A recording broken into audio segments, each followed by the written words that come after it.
মনত জ্বালা, আর মন জ্বালা। আর মনত জ্বালা। ভিডিও দেখে হয়তো আপনারা ভাবছেন ছেলেটা কেন বারবার বলতেছে আমার মনে জ্বালা।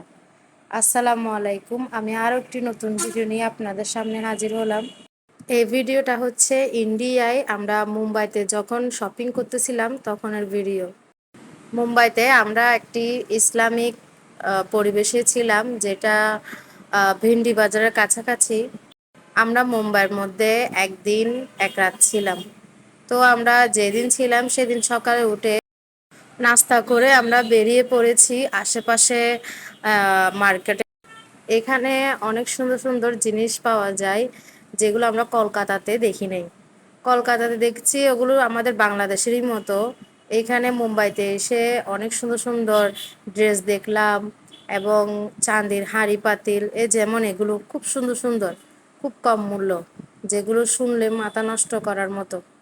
তারপর আমরা হাঁটতে হাঁটতে দেখতেছিলাম কি কি বিক্রি করতেছে। দেখতেছিলাম ছোট বাচ্চার পাঞ্জাবি, বড়দের কোট টাই সব কিছু। তারপর তো আমরা আস্তে আস্তে এগুলো সবগুলো ভিডিওতে ক্যাপচার করে নিচ্ছিলাম। একটা জিনিস সবসময় মাথায় রাখতে হবে যে দূর দেশে গেলে সবসময় ব্যাগ, পাসপোর্ট এগুলো নিজের সাথে রাখতে হবে। আর আমার সাথে সামনে এত বড় দুর্ঘটনা ঘটবে আমি কখনো কল্পনা করতে পারিনি। আমি মনের আনন্দে এখানে শপিং করতেছি, শপিং দেখতেছি, কি কি কিনবো চিন্তা করতেছি, এবং কি কি বাসার জন্য নিয়ে যাব এগুলো চিন্তা করতেছি। কিন্তু সামনে আমার জন্য এত বড় বিপদ দাঁড়িয়ে আছে আমি জানতামই না। থাক, আল্লাহ সবকিছু পরিকল্পনা করে রেখেছেন। আল্লাহ যা করে ভালোর জন্য করে। আল্লাহ বন্দার খারাপ কখনোই চান না। তো আমরা হাঁটতে হাঁটতে মুম্বাইয়ের নিউ মার্কেটে চলে গেলাম। অনেক বড় নিউ মার্কেট, আমাদের বাংলাদেশের যেমন তেমনই, কিন্তু এখানকার নিউ মার্কেটগুলো আমাদের বাংলাদেশের নিউ মার্কেট থেকে আলাদা। কারণ এখানে ভালো থেকে ভালো জিনিস, ভালো ভালো ড্রেস সব কিছু এমনভাবে এখানে রাস্তায় বিক্রি করে। আমি তো এখানে ড্রেসগুলো দেখে চিন্তা করতেছি এরকম ড্রেস আমাদের বাংলাদেশে শোরুমে রাখে, আর এখানে ওরা টাঙিয়ে টাঙিয়ে রাখছে। আর এক একটা ড্রেস এত সুন্দর যে এগুলোর প্রাইস না হলে আমাদের দেশে 2-3 হাজার টাকার উপরে হবে, কিন্তু এখানে মাত্র 750 টাকা থেকে শুরু, 550 টাকা থেকে শুরু, 1500 টাকা, 1000 টাকা। এত ভালো ভালো ড্রেস, যেমন সারারা, গারারা, লেহেঙ্গা, থ্রি পিস, শাড়ি সব কিছু, ছোটদের ফ্রক পর্যন্ত। আমি তো মানে এখান থেকে যেতেই পারতেছি না। আপনারা যদি চোখের সামনে দেখতেন তাহলে আমার মনে হয় ওখান থেকে আসতেও পারতেন না। এত সুন্দর সুন্দর ড্রেস, মানে মেয়েদেরকে যদি পাগল করতে ইচ্ছা করে তাহলে এই মুম্বাই শহরে নিউ মার্কেটে ছেড়ে দিলে হবে, মেয়েরা পাগলই হয়ে যাবে। এই যেমন এই সুন্দর সুন্দর ড্রেস, লেহেঙ্গা এগুলো মাত্র 1500 টাকা, 2000 টাকা দামে। ওগুলো বিশ্বাস করাই যায় না। আমি তো মানে পারতেছি না যে পুরো মার্কেটে নিয়ে আসতাম। তারপর আস্তে আস্তে করে চোখকে একটু সামলিয়ে রেখে আস্তে আস্তে করে সব কিছু দেখতেছিলাম, কিরকম কিরকম ড্রেস বাইর হয়েছে, কিরকম দামের আছে। কারণ প্রথমে কিনে ফেললে তো বুঝবো না, প্রথমে কিনলে পরে দেখবো যে এর থেকে সুন্দর ড্রেস আছে। সেজন্য একটা একটা করে সবগুলো ড্রেসের দাম দরদার জিজ্ঞেস করে নিচ্ছিলাম। বাহিরের দেশে গেলে টাকা পয়সা যত বাড়িয়ে নিতে পারবেন ততই ভালো, কারণ এখানে টাকার বরকত থাকে না। আমরা টাকা যতই নিয়েছিলাম, আমরা যদি এগুলো সব কিনেও ফেলি তারপর আমাদের আরো অনেক টাকা লাগবে। না কিনলেও টাকা খরচ হয়ে যাচ্ছে, কারণ বাইরের দেশে টাকার বরকত হয় না। এই যেমন এখানে আপনারা দেখতেই পাচ্ছেন 750 টাকায় লেহেঙ্গা। এইসব লেহেঙ্গা আমাদের দেশের না হলো 2500, 2000 টাকা।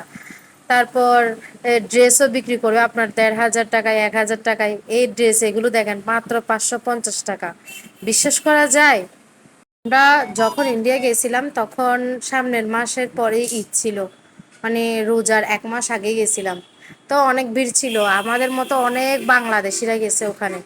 তারপর আর কি এক একটা করে ড্রেস দেখতেছিলাম, ড্রেস দেখে তো মানে মাথায় খারাপ, কি ছেড়ে কি নিব, কি ছেড়ে কি নিব। আপনারা তো ভিডিওতে সব দেখতেছেনই, এক একটা জিনিস এত সুন্দর সুন্দর বলার বাহিরে। তারপর আমরা এখান থেকে শপিং করে আমরা মাজার যাব, মানে দরবারে। ওখানে মাজারকে বলে দরবার।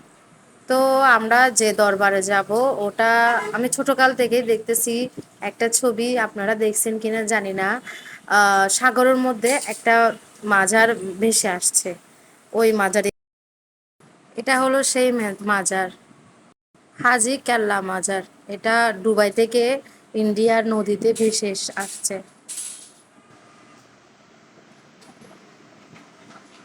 তারপর আমরা মাজার জিয়ারত করে আবার মুম্বাই স্টেশনে চলে আসছি, কারণ আমরা দিল্লি যাব, দিল্লি নেজামুদ্দিন দরবারে যাব।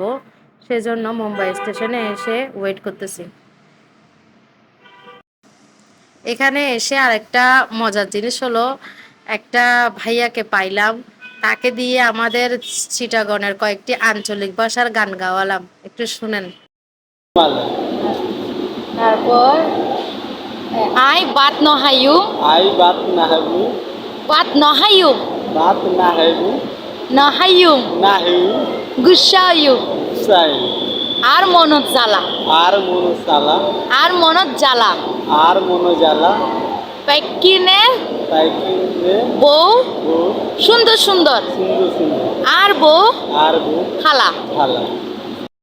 উনি ছিল ভোজপুরি, যেটা ইন্ডিয়াতে এই জায়গার নাম। তো ওনাকে দিয়ে অনেক কষ্ট করে নিজের জেলার ভাষা কয়েকটা বললাম, বলতে বলতে নিজেও হাসতেছিলাম, উনিও হাসতেছিল। তারপর আমি স্টেশনটা একটু ভিডিও করে নিলাম। এই স্টেশনটা অনেক বড় ছিল, অনেক সুন্দর ছিল। তারপর স্টেশনের এক একটা পাংখা অনেক বড় বড়, যেগুলো মানে ছিল যেতেছে আমি সাগর পাড়ে আসছি। তারপর কতক্ষণ ওয়েট করে যাব দিল্লিতে, দিল্লি নেজামুদ্দিন দরবারে। এবং সে ভিডিওগুলো নিয়ে আমি খুব তাড়াতাড়ি আপনাদের কাছে শেয়ার করব। এবং আপনারা আমার ভিডিওগুলো যদি ভালো লাগে লাইক কমেন্ট শেয়ার করবেন এবং দোয়া করবেন। আজকের মতো এটাই। আসসালামু আলাইকুম।